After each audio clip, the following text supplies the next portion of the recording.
Hello, heroes of Azeroth. I'm your host, Zan, and this is the Warcraft News Network. I kind of want to make a short introduction. I have been playing this game since Kata. I was a heroic slash mythic raider in Mist Pandaria, and since then, I have managed to kill some mythic bosses every expansion. And I've gone through a few guilds. Right now, I am in the CTR guild. For those of you who don't know, that is the Convert to Raid guild for the podcast. I don't even know if it's still a podcast. One second. Um,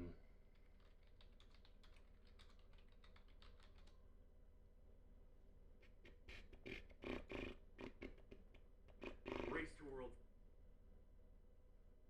oh, huh. Okay. Um, yeah, no, it's it's not a thing anymore, man. That's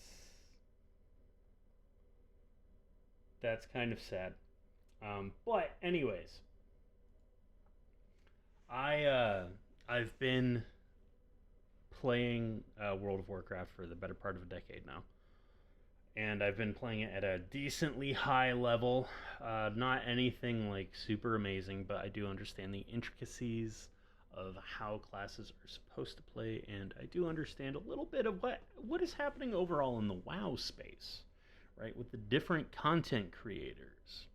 I do have a TikTok where I did make a video talking about the five top crappy content creators, and one of them a lot of people know is probably going to be Taliesin and Evitel, a terrible person.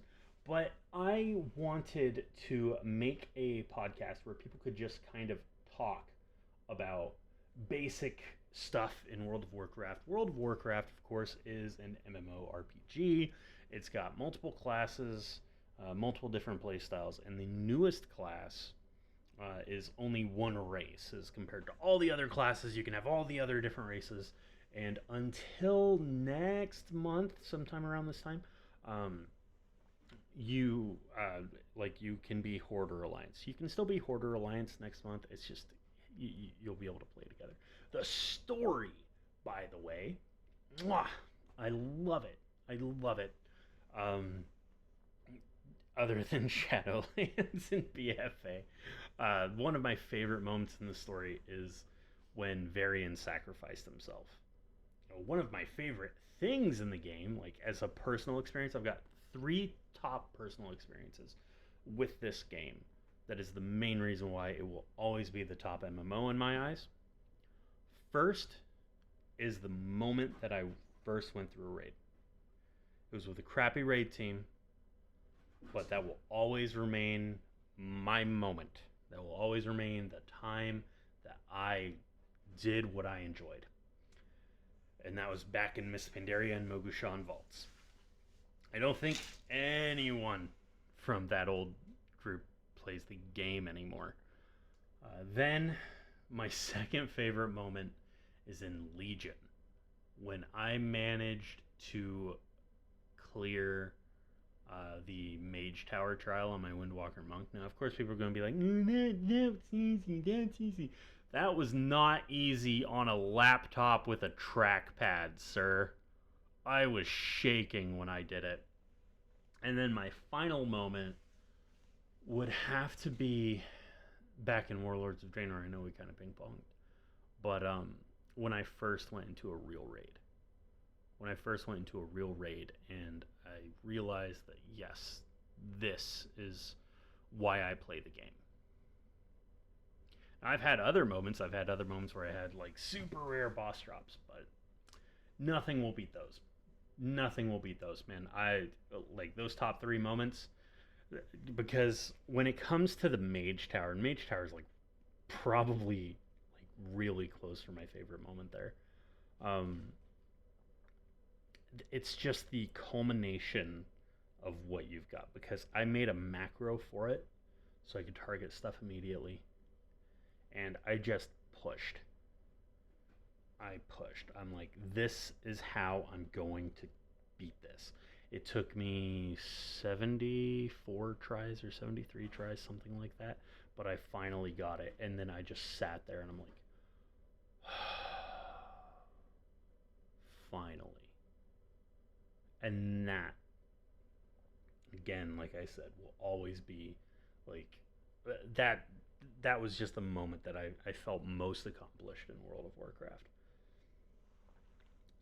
Oh, no, no, no, no, wait, I've got to change. Okay, I've got to change it. I'm gonna make my top three. My top three will be Mage Tower, then going into a real raid, like going into Mogushan Vaults, and then where the CTR guild got hundreds of people their Pound Fist mount. Those are my top three moments. Because nobody can tell me that getting Pound Fist was easy, and everyone there remembers it. There are screenshots of it somewhere. Obviously not on this computer. It was like fucking a decade ago. But I loved those moments. Now, World of Warcraft, we'll go into a bit of its history, did start off early 2004. My girlfriend started playing it back in 2004.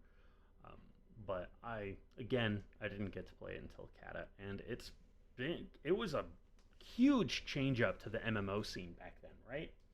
Because back then, you were punished in a lot of MMOs. Like, if you died, you would drop stuff, lose experience, stuff like that. WoW didn't do that. You weren't punished for dying. And a lot of people didn't like that. And then you add into the fact that you've got, like, giant cows you can play as and stuff like that. It's like, ugh, that's stupid.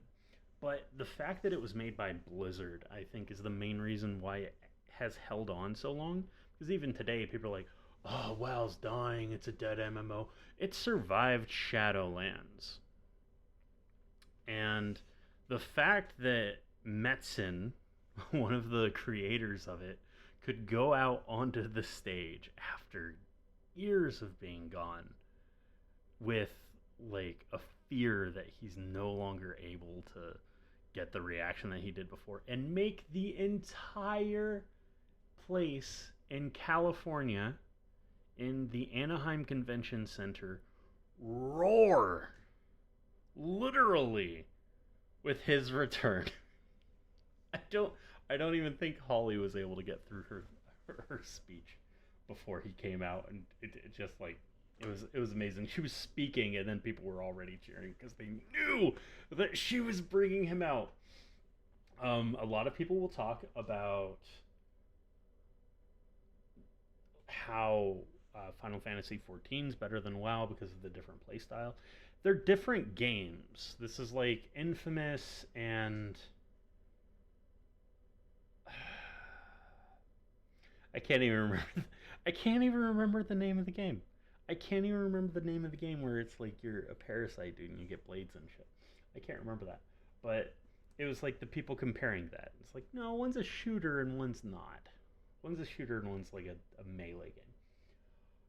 I like this. So what are we going to do in this wonderful podcast? So our next episode is probably going to be about the different patch notes and updates that have been going on. Beta has, of course, come out, and we're going to go through some of those things. As I am not someone who plays every single spec of every single class at a super high level, I will only be talking about the specs and the classes that I will be playing, and it will probably happen after the build with the shaman fixes because they need fixed. And then, we'll talk about that. We'll talk about the new features. We'll talk about how the community is reacting to some of these things. And then the next episode, we'll do a pretty good deep dive into lore because that's something else that I've seen a lot of people talking about. And then finally, I think it's great for a community spotlight. I think it's great to kind of talk about creators in the community, the good, the bad, the Asmin, and go over that. And we'll even, I'll have some like themed episodes in between now and the next like longer episode. This again just serves as kind of an intro. I do have a couple episodes already up, but I figured this would be more structured and this would be fine. So I just want to invite you to strap on your armor, sharpen your blades, and join our adventure next time by hitting the subscribe button and giving me a like. And I'll see you next time on the Warcraft News Network. Have fun, guys, and remember to check your auctions.